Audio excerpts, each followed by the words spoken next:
네, 지금의 검사들의 집단 행동은 기시감이 듭니다. 2020년 윤석열 전 검찰총장 감찰할 당시에 전국 검찰청 검사들이 집단적으로 성명 발표하고 회의하고 그랬습니다. 그때 당시에 제가 수행한 감찰에 대해서 위법한 감찰 그만두라고 이렇게 했습니다. 그런데 그 감찰이 모두 적법하다고 법원에서 1심, 2심 법원에서 모두 판단을 받았습니다. 그런데 그 검사들 당시에 성명 발표하고 했던 검사들에 대해서 아무도 징계하거나 그 집단 행동에 대해서 기소하거나 책임지는 검사들 없었고 반성하는 검사들도 없었습니다. 지금 이 정부 들어서 윤석열 검찰은 용산의 위성정당으로 전락했습니다. 이 검사들은 정치 행위를 하고 있습니다.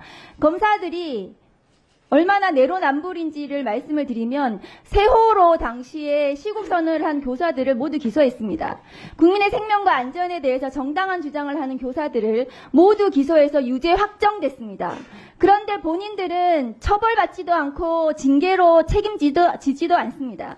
도이치모터스 주가 조작 불기소 관련해서 국민의 70%, 80%, 제 느끼는 감으로는 90% 이상이 그 불기소가 잘못됐다고 김건희 특검법을 찬성하고 있습니다. 그리고 그에 더해서 허위 브리핑은 어떻습니까? 여기 앉아 계신 기자님들 있을 거예요. 그 경험하신 분들.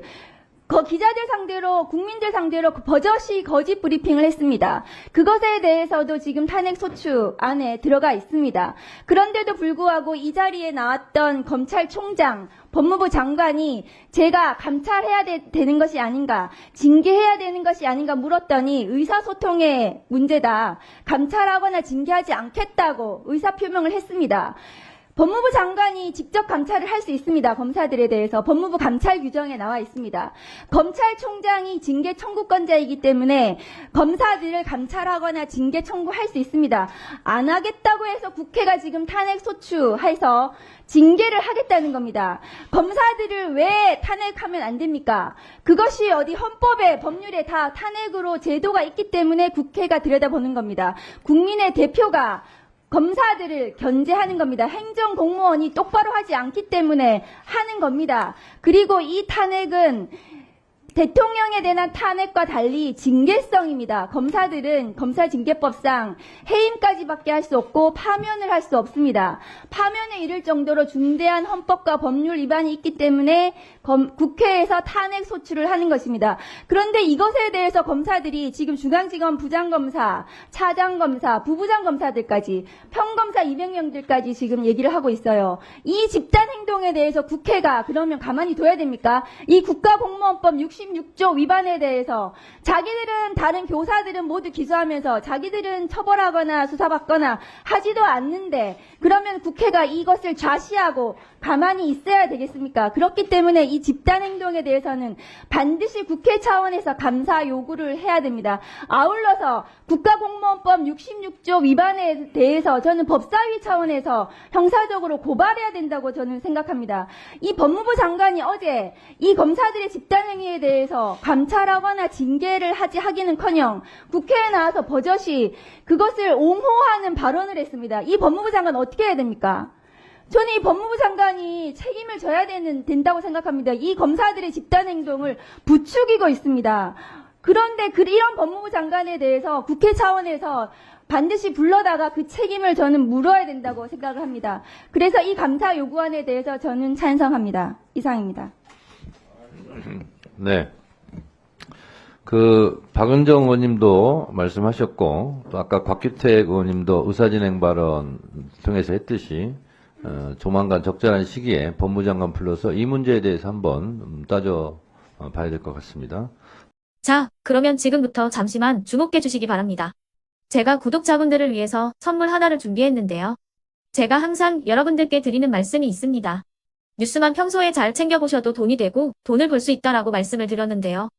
여러분들은 여기 보시는 삼성전자 뉴스를 보고 어떤 생각이 드세요? 아니면 정치인들의 뉴스, 날씨 뉴스를 보고는 어떤 생각이 드시나요? 그냥 뉴스만 보고 끝내는지 아니면 이 뉴스를 어떻게 이용할 수 있는지 이 부분을 고민하고 계시는지를 되물어보고 싶습니다. 그 이유가 뭐냐 하면 제가 지난번에 여러분들께 뭐라고 말씀을 드렸었죠? 지금은 반도체 섹터를 눈여겨보셔야 한다고 말씀드렸습니다. 그리고 나서 이런 썸네일들 뉴스를 통해서 많이 보셨을 겁니다.